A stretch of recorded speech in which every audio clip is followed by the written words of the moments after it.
How many times have you seen it? A big name wrestler gets hacked. They're trying to sell PlayStations or something on their Twitter. They need that nordvpn.com/Fightful. Not just for that, but all their sensitive files, their storyline information, their pitches, their private documents. You want nordvpn.com/Fightful to protect you when you're on the road or when you're at home. When you're at home, you can put it on your router. It protects everything. You can put it on your phone, laptop, desktop, PC. But on the road, whether you're at the hotel connecting to that Wi-Fi, the airport connecting to that Wi-Fi, the event center even, you want to have some protection for your devices, and nordvpn.com/Fightful does that. In addition, you shield your data from snoops and criminals, protect yourself on that public Wi-Fi, secure every device you own, and add extra layers of security to your digital life, in addition to all the great features we tell you about all the time. They also have 24/7 support if you need that help.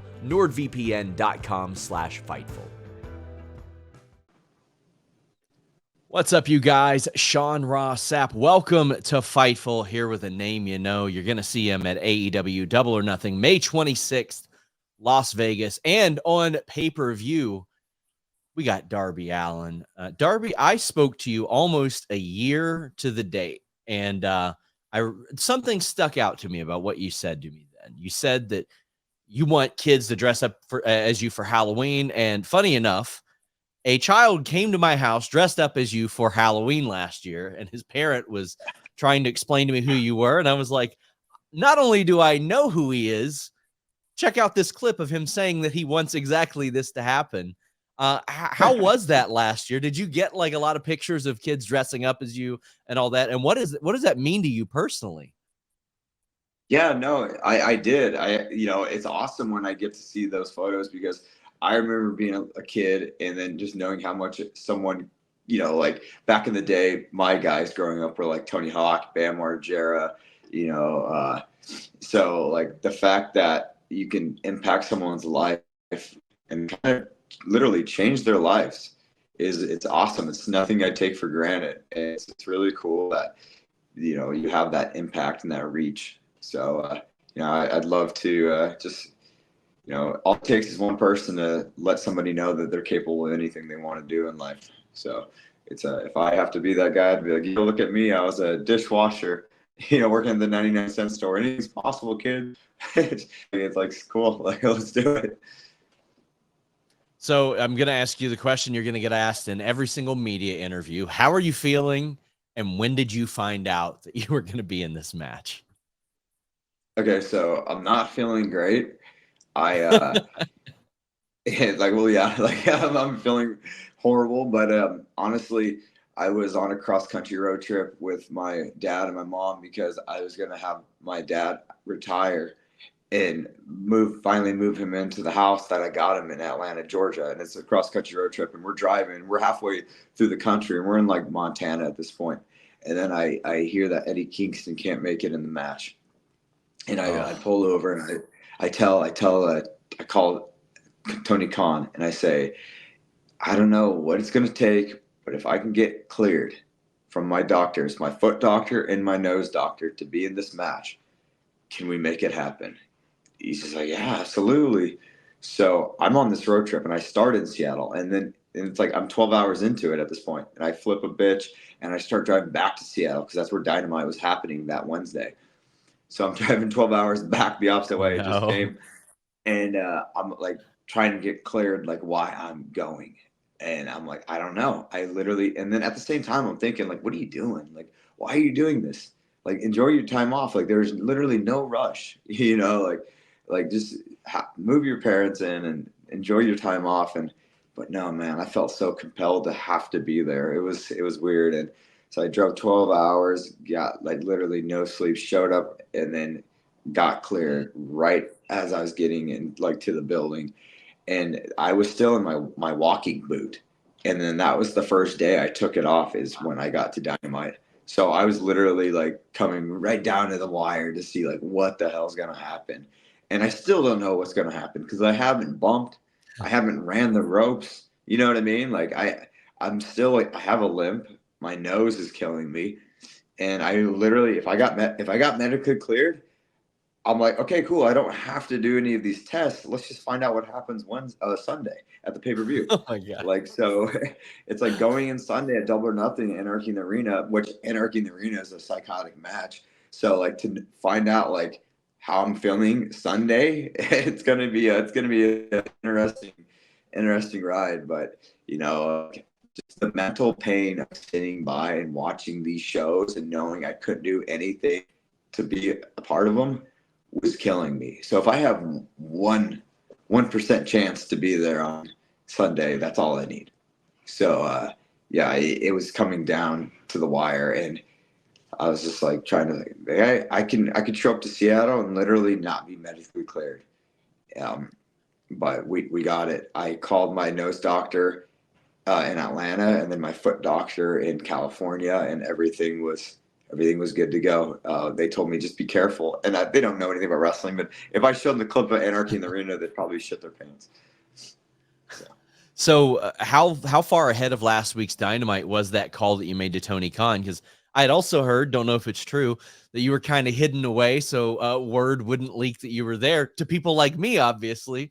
And it worked out. It was a huge surprise that you were there. But how far ahead of Dynamite do you even make that call?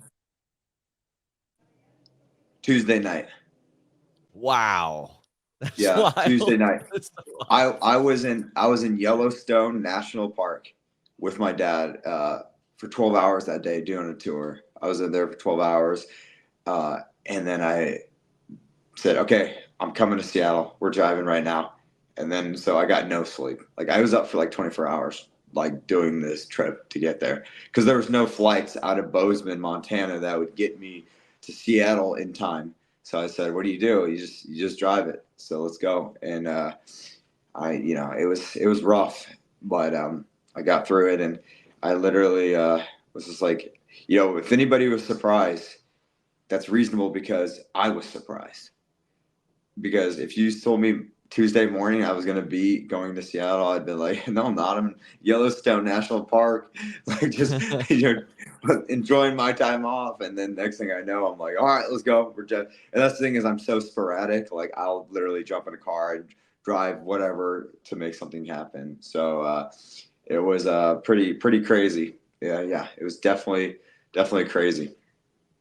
So you're known for obviously a lot of the physical things that you can pull off. Were there any bumps or spots or even stunts that were easier than you had anticipated? And you were like, man, that wasn't bad at all. Glass in Sting's last match. Really? When I jumped off the ladder and went to the glass, the referee came up to me, Darby, you good? I'm like, yeah, no, that was awesome. And then they're like, oh shit, you're not good. You have a hole in your side. I'm like, what? And like, I didn't know, like, I don't know, like right here. You see this like scar right here? It looks like an S. Yes. Oh man, that's filthy. Yeah. That's from the glass. But I didn't. I felt fine. I literally felt fine. It was crazy. And then he's like, no, you got a hole in your side. And I just told him, I literally got like one more spot in this match.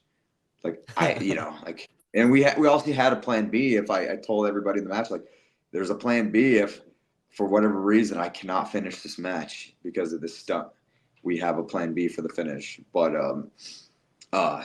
no, I besides the hole in my side, I felt fine.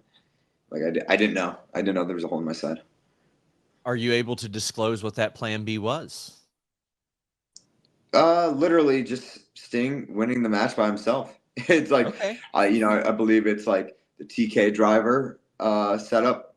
That's when I originally popped up and pushed off when the box through the table, and literally it was slip the TK driver, push the buck into the other buck. He flies through the table, sells back into the death drop, and then kick out, and then here we go, Scorpion. Like, and it's literally like the same thing. It's just minus Darby Allin popping up from the dead. It was one of the most fun experiences I've ever had watching pro wrestling, especially live. Like that was a thing. I had to be there for that. I had to witness that. And it's funny because like the spot looked so dangerous, but then when you did it, I was like, well, he landed as well as he possibly could have under those circumstances. Everything looked like it went as smoothly as possible under all those circumstances. Obviously, there's no safe way to do that, but I mean, to the best of any human's ability, I felt like it was done. Yeah, no, it was crazy. Like, I just felt like I needed to do something because everybody's seen Darby go through so much crazy shit, and then to know that like the whole premise of the match was Sting fighting this 2-on-1 battle. So you get the iconic Sting no cells, you get him fighting from underneath, and I was like, well, I need to do something that's reasonable of why Darby Allin can't be in this match right now because everybody's seen me do so much. And then that's the only reason I was like, I need to do this.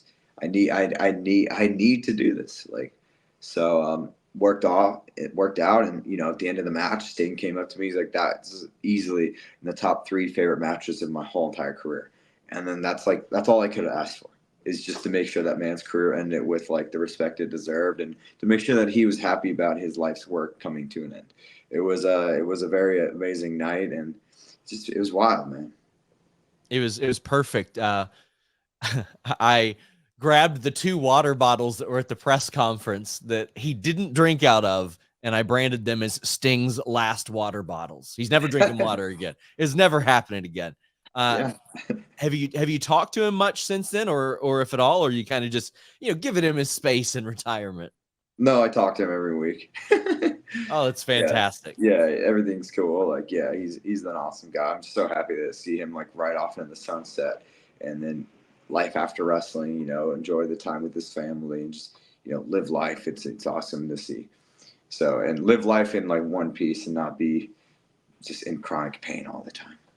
It was great to see like his sons get so much notoriety, not just from that match, but like one of them was a game streamer. The other one I knew because he played football like 3 miles from my house in college.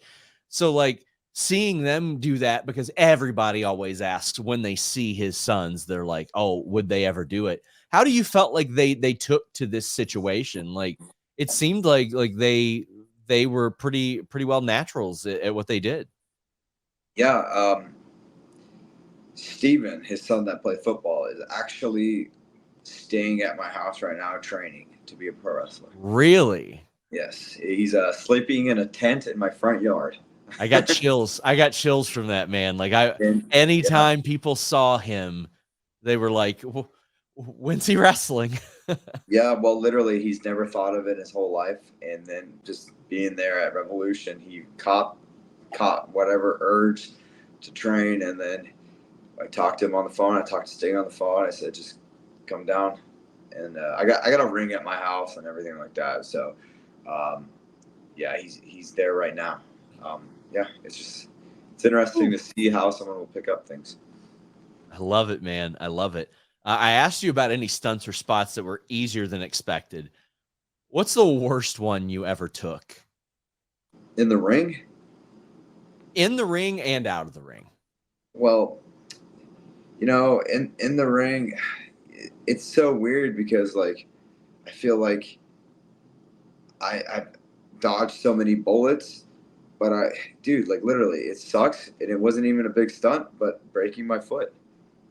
Oh It yeah, was just it was just a front flip off the top rope. I just Jay White's on the floor outside. I do the big front flip outside, and I just landed on top of it. And it's literally been the first actual injury in the 5 years of AEW that I couldn't walk away from, that I needed to go to the hospital. So like, and I couldn't come back next week. So it's crazy because I've done so many gnarly things, and that of all things, puts me out. So it's interesting, but it is what it is. Um, Everybody said maybe that's a sign you shouldn't climb Mount Everest, but I was like, no, absolutely not. I'm climbing Mount Everest next year. Like, it's not a sign. I'm not. I'm not. No. So, but that just sucked. That just sucked because I was supposed to sure. go to Everest 2 weeks, and 2 weeks from that match, I was supposed to be on a plane to go to Everest. And just the timing, I was so ready for Everest, and the timing of it all, like, so that's another reason I feel like I just need to get back in there. And the mental pain of just sitting at home and not being able to do shit has sucked. Who's hit you the hardest in inside pro wrestling?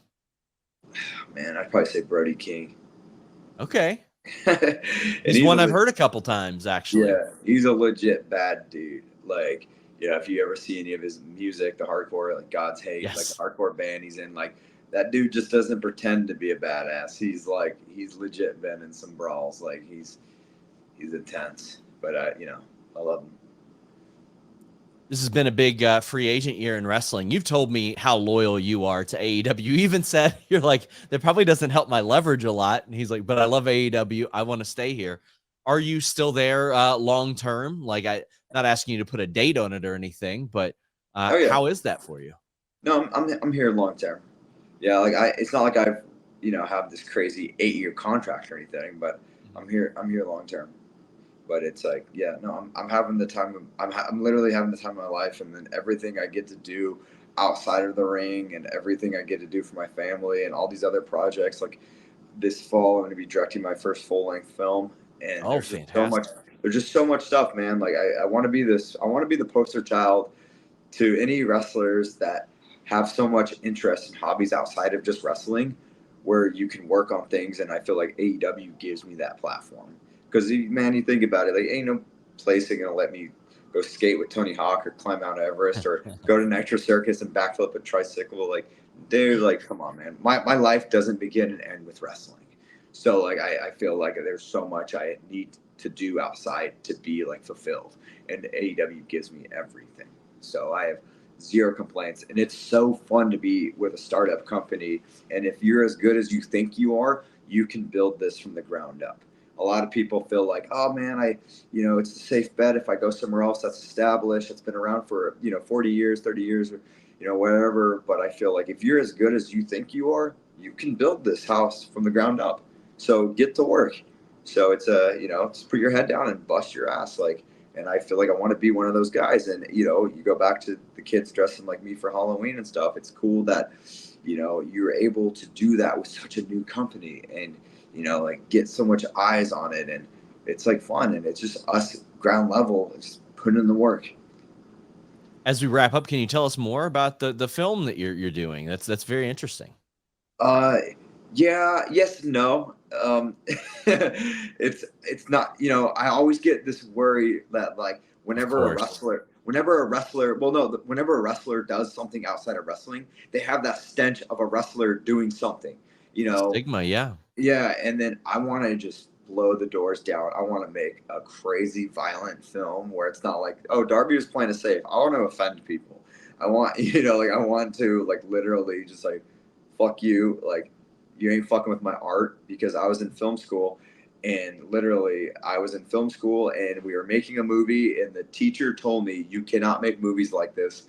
And I said, well, I'm over 18. Like there should be no rules to like what your body of art, should be restricted, especially when you're in film school of all places. So I told her I'm done, and I dropped out, and then that's when I started training to be a pro wrestler. And this is like a full circle story to that. But it's just like it's interesting. But I literally will not compromise for anybody. That's for wrestling. That's for filmmaking. That's for anything I do outside of the ring. And that goes back to AEW. Like Dave said, all right, Darby, you're onto something. Just do you. And I've been able to flourish so much within the 5 years of this company.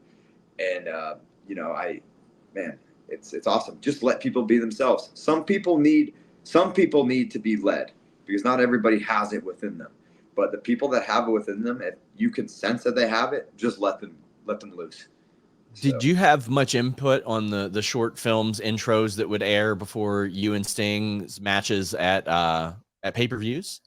I directed them. I did everything. Oh, wow. It was literally me and my friend Max Yoder, who has nothing. He doesn't work for AEW. He's just a freelance guy that films skate videos. And I was the one who came up with the concept of the movie theater and him watching his career, and I was there directing it. And me and Max Yoder, we directed it, and we worked with I'm behind all of that. Like that's it. That's what I'm saying. Like it's cool that AEW's like, all right, Darby, like just do whatever you want. It's like, all right, cool. So it goes beyond what you just see in the ring. It's like this overall presentation of the promos and everything like that. I'm so hands on with everything. We're looking forward to seeing what you do this Sunday, May 26th, Double or Nothing in Las Vegas and on pay-per-view. It's Team AEW versus Team Elite. and Anarchy in the arena. Darby Allin, it's always great to talk to you. Best of luck, and stay safe is the formality that I got to say, but yeah, it's you. Yeah, no, it's dude. I don't know. I literally have no idea what's gonna happen when I get in that ring, and I'm kind of worried because like obviously you don't want to set back where you Of course. because at one point they told me my nose is jello. It was like jello. Oh no. Yeah. So, but we'll see. I got medical cleared. Let's rock. So Until next time, guys, we're out.